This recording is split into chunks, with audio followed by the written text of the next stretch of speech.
You said 1 minute.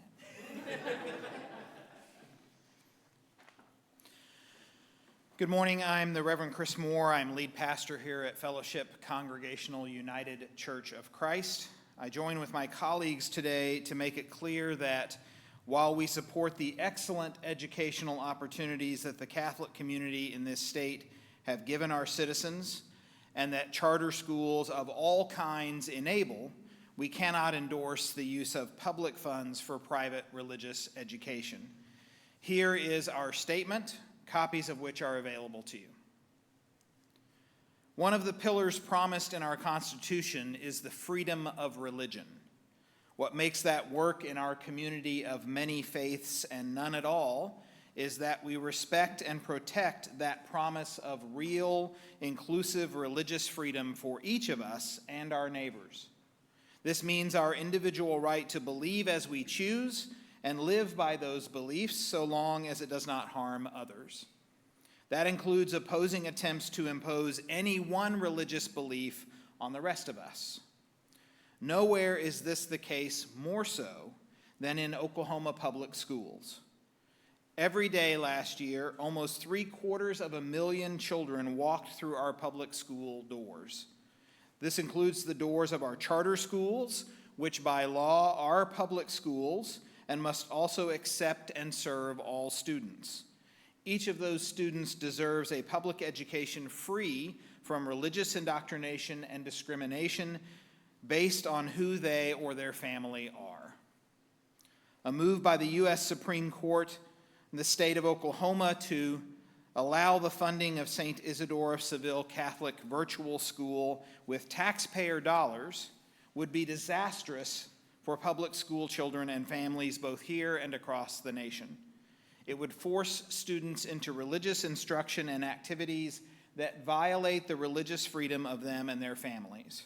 It would allow open discrimination of children based on their religion, disability, or any number of criteria, as well as divert scarce public monies to private agendas. There is no way to say that some religious beliefs can have public monies while others cannot. We, the undersigned, believe that no state or national government should ever force public funding of religious education because it violates the religious freedom of everyone. State and federal law, state lawmakers, the Oklahoma Attorney General, and charter schools themselves all agree. We, the undersigned, represent a portion of the religious diversity that makes up our state and nation. We believe that our country's promise of the separation of church and state means that our public schools must remain free from religious indoctrination and open to all students. We call on Oklahoma and the United States Supreme Court to do the right thing for the students and families of our state and nation and reaffirm that our public schools are not Sunday schools. Our first speaker is the Reverend Dr. Kathy Brown, senior pastor at St. Paul's United Methodist Church in Tulsa and former Oklahoma public school educator.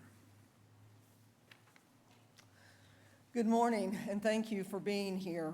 As a former public school educator, a former professor of teacher education, and now a clergy person, I stand here today with a deep conviction. The separation of church and state is not just a legal principle. It's a safeguard for both democracy and religious freedom.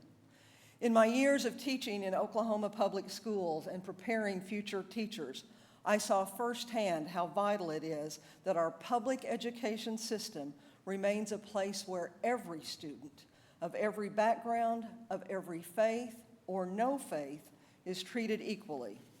When public dollars fund religious institutions, like in the St. Isidore case, we cross a dangerous line. We risk turning faith into a tool of the state rather than a free, living choice of the heart. As a person of faith, I care deeply about keeping the church free from government control. When the government funds religion, it inevitably tries to regulate it. True faith can only thrive when it is free. Free to challenge, free to comfort, free to speak truth to power. The separation of church and state isn't about keeping faith out of public life. It's about keeping faith pure and government accountable to all people. That's something worth standing up for our students, for our communities, and for our future. Thank you. Our next speaker is Leslie Briggs of Tulsa, a parent of school-aged children.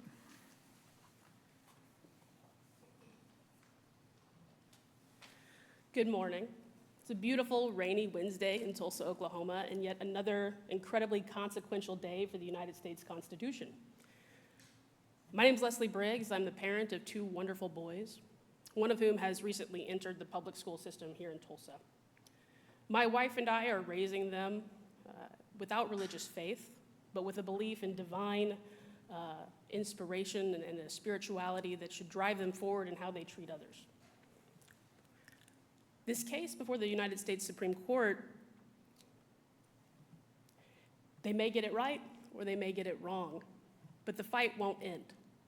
There will always be an effort to divide us, to break down the separation between church and state, and seek taxpayer dollars for private religious entities. But what I would say to anyone with decision-making power and authority in a religious institution today is that you're not entitled to special treatment. And my 5-year-old is learning this lesson as well. And it's a difficult one, I can assure you. But you're not entitled to special treatment. If you accept those public dollars, then you must play by the same rules as all other public institutions. Anything less is an affront to the rights of every Oklahoma child. And every Oklahoma child, whether they are being raised by two moms, two dads, one parent, an entirely separate grown-up, they're entitled to a quality education. And to allow a religious institution to take those public dollars and then deny those children access to that education is not only an affront to the Constitution, but it should be an affront to every person's spiritual principles. I would end with this as well. If you believe that there is no God in school right now, I can tell you that what is happening in public schools all over the country, here in Oklahoma, is divinely inspired. You can see it in the way that teachers treat every student that walks through their doors.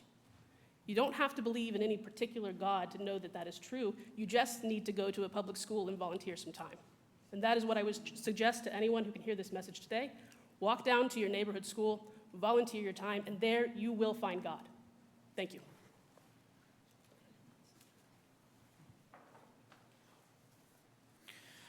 Our next speaker is Melissa Abdo of Tulsa County, President-elect of the Oklahoma State School Boards Association, member of the Jenks Public Schools Board of Education, and treasurer of OKPLAC, the Oklahoma Parent Legislative Advocacy Coalition.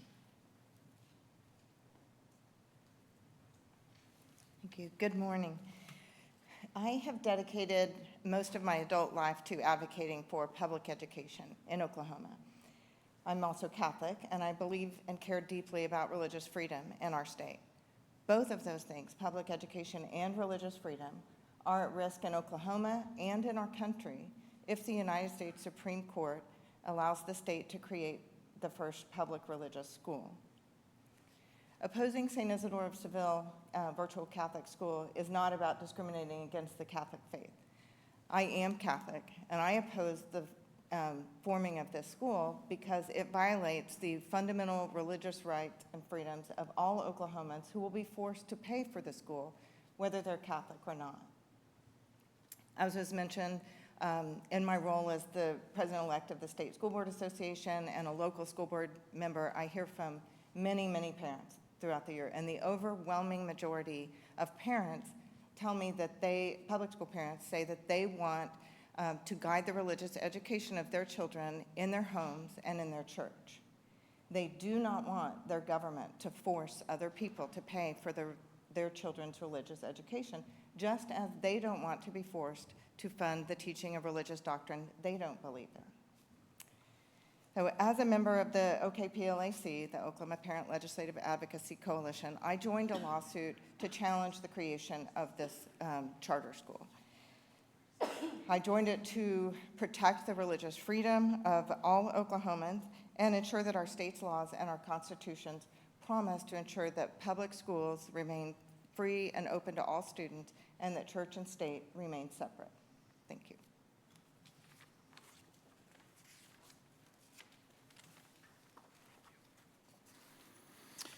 Our next speaker is Rabbi Dan Kamen, Principal Rabbi at Congregation B'nai Emunah in Tulsa.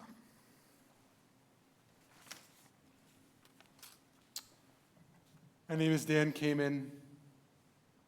I'm a rabbi and the parent of 2 kids, one currently in public school and another who will begin her journey this fall. In fact, I dropped a child off at public school this morning before making my way here. Like so many families in this state, we're committed to public education, not because it's perfect, but because it's ours. Public schools are one of the few places where we still come together across backgrounds and beliefs to build something shared. That's why I'm so deeply concerned about the St. Isidore case. Religious communities like mine absolutely have a role to play in supporting public education. To support our local schools, our synagogue started a 5-day-a-week after-school program. Every single day of the school year, we pick kids up from school, bring them to our house of worship, where we teach values, supplement classroom learning, and enrich their educational journey. You don't have to be Jewish to participate. But because we're a private, religious institution, we fund the program ourselves in partnership with the families we serve. That's how it should be. Public dollars should never go towards religious instruction and indoctrination. That boundary protects religious freedom. It protects all of us. Using taxpayer money to fund a religious charter school crosses that line. It forces families to support beliefs they may not share. It opens the door to discrimination against students, families, and educators. And it drains resources from the public schools that need them most. In Jewish tradition, we're taught, do not separate yourself from the community. That means showing up for the common good, even and especially when it's hard. Public education is one of the most powerful expressions of that shared commitment. It's how we care for another's children, not just our own. And it's where we invest in a future that includes us all. In my mind, this isn't just a legal matter, it's also a moral one. Public schools must remain open to all and serve the public good. I believe that's a promise worth defending. Thank you.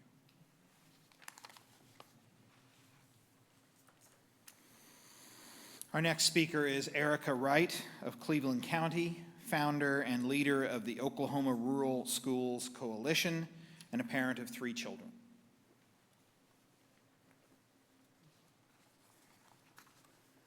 Good morning, and thank you everyone for being here today.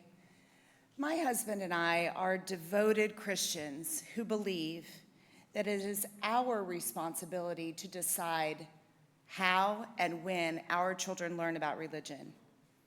Religious instruction is the job of parents and the job of the church. It is not the job of our state or our public schools.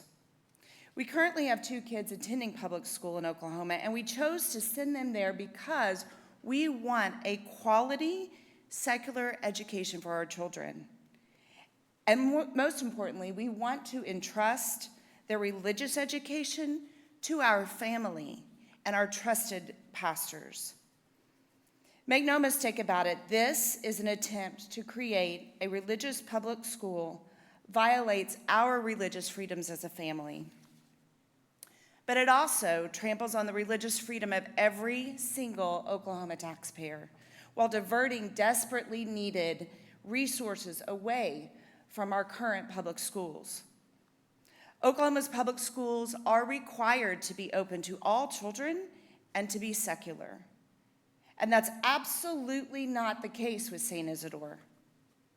St. Isidore has made it very clear it plans to educate students in one specific faith. And furthermore, St. Isidore will not commit to adequately serving students with disabilities. And St. Isidore has reserved the right to discriminate against students, families, and employees who do not follow their religious beliefs. It's no secret that Oklahoma's education system is already struggling and underfunded, ranking second to last in national standings. And our rural communities, where public schools are the true heartbeat of our culture, are vulnerable, particularly vulnerable to the loss of state funding. Religious public charter schools won't benefit rural communities. It's quite the opposite, actually. They'll harm them by siphoning off the precious state resources our rural schools desperately need to survive. But our kids deserve so much more than just surviving. I founded the Oklahoma Rural Schools Coalition because I care deeply about rural public schools not just surviving, but thriving. Personally, I'm deeply offended by the inflammatory rhetoric from elected officials that attempt to frame people like me, people who are defending our public schools by opposing St. Isidore, as anti-Christian or as radical leftists. I stand here today before you to proudly proclaim that I am a Christian and a devoted follower of Jesus Christ, and I'm also a registered Republican. Attorney General Drummond, who filed the case before the Supreme Court today, is also a Republican and also describes himself as a devoted Christian. Do not believe the rhetoric about the opposition to St. Isidore being from out-of-state radical leftists. All of us here today come from a variety of religious and political backgrounds, but most importantly, we are all Oklahomans and we are all Americans. I'm not opposed to the existence of a private Christian school. In fact, my oldest actually attended a private Catholic school. And there's more than 30 Catholic schools in Oklahoma operating as I speak. But attending and paying for a religious education must always be a personal choice made by individual families, not a decision forced onto us by politicians and the Supreme Court. In my small community, about an hour outside of Oklahoma City, we have 19 churches within a 15-mile radius.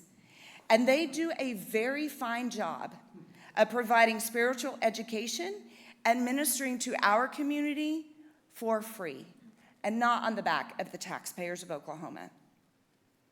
Here in our state, in the beautiful state of Oklahoma, we have plenty of Sunday schools, and we do not want, nor do we need, the state to create and fund another one. Thank you so much for being here.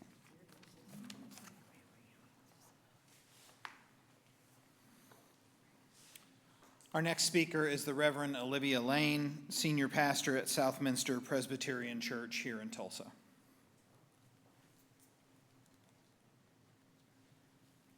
Good morning. My name is Reverend Olivia Lane. I am a minister in the Presbyterian Church USA. And I stand before you this morning not only as a faith leader, but as someone who grew up in Oklahoma in an extremist religious community where education was denied to me. I know in my bones the cost of withholding the gift of learning. And I know how essential public education is to the health of our democracy and the dignity of every child. The Presbyterian Church USA has long affirmed that public education is a public good. For it to flourish, it does require strong support from communities and states, something we continue to struggle with here in Oklahoma. The year I was born, our General Assembly called on Presbyterians to join others in their communities to provide schools that will secure for all children an education that develops capacities to serve as creative and responsible persons in the common life. that call remains as urgent today as it was 37 years ago. It was and still is a call to support public education, not as a charity, but as a civic shared duty. Because this work is not just about academics, it is about equity, freedom, and our collective flourishing. The case before the court today raises serious and pressing concerns. When taxpayer dollars are used to fund religious charter schools, we blur the vital boundary between church and state. Going back on our public commitment to not establish religious institutions which subtly undermine our principles of religious freedom. People of faith have countless ways to support education, as we have heard already this morning, either through private or public means, but not by commandeering public resources not intended for religious organizations. Public dollars must serve the common good, not the agenda of a specific faith. And let me be clear. This is not about opposing faith. It's about protecting freedom. True religious liberty means no governmental establishment of religious institutions. If families in rural areas lack good educational options, it is our shared responsibility to create inclusive solutions that serve everyone, not just a few. Fidelity to our deepest values, Christian or otherwise, means seeking the good not only for those who believe as we do, but for all people. I believe many Oklahomans are grounded in sincere religious conviction. Let us honor that not by demanding privilege, but by choosing service. Let us be a people of faith who build a public square spacious enough for every child of every background and belief to learn and to question and to grow and to thrive. As the rabbi said, this is not just a legal issue, but a moral one. And what we do now will shape not only the future of education, but the soul of our shared life.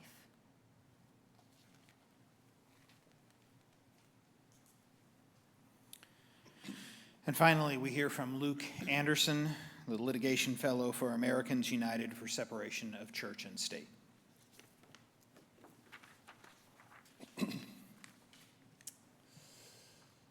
The First Amendment prohibits the government from establishing a religion. St. Isidore demands that Oklahoma do just that by setting up a religious public school. Last year, the Oklahoma Supreme Court correctly held that Oklahoma's charter schools are public schools, and as governmental entities, they must abide by the Constitution's protections for religious freedom and church-state separation. There's no question that Oklahoma charter schools are government entities and state actors, to use the terms that the Supreme Court is being asked to consider today. They are created by and can be dissolved by government action. They are controlled by government officials. They pursue government objectives, are governed by extensive statutory mandates, are fully state-funded, and are defined as public schools and government entities by state law.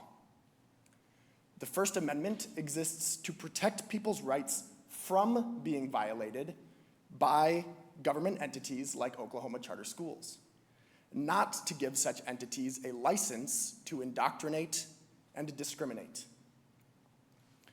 Oklahoma taxpayers should not be forced to fund a religious public school that plans to indoctrinate students into one religion and to discriminate against students and staff.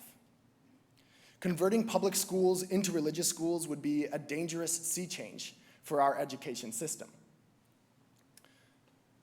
Public schools are a pillar of our democracy. They are training grounds for civic engagement, places where students from all backgrounds can learn together despite their differences, where those differences can be celebrated. We are in a precarious moment for our democracy and for pluralism. today the Supreme Court will be confronted by a choice: fracture our education system along religious lines, or reaffirm that bedrock American principle of separation of church and state. Thank you.